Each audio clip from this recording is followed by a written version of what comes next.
Kim Chu at Paolo Avellino magsisimula na ang taping sa kanilang movie.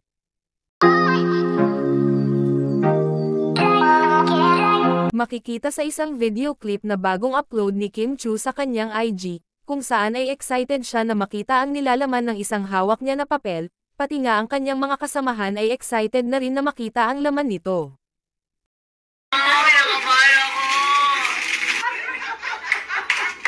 Sa bagong upload naman ni Paolo Avellino ay makikita ang mga larawan na nasa isang set ito, na kadalasan ay ginagawa ng nagtitaping. Makikita naman ang nakadikit sa isang pinto kung saan ay nakasulat ang pangalan ni Kimi at Day One with Team Kim.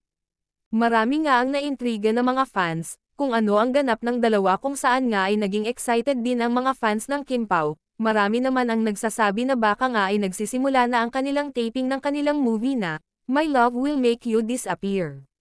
Samantala, maraming nakapansin na mga fans ng isang larawan ang paghawak ni Paolo Avellino ng isang baby kung saan ay bagay na bagay daw ito sa kanya na maging daddy, at syempre daw, si Kimi ang maging mommy. Kanina naman sa It's Showtime ay tinutokso itong si Kim Chu kung saan ay may sinasabi itong sagot sa naging tanong sa isang segment kanina sa naturang show, kung saan ay may paturo pa itong si Kimi na parang si Paolo Avellino ang tinutukoy nito. Sino sinasabihan mo niyan? Ikaw ay... Teka lang. Parang may alam ka na rin. Kwento naman.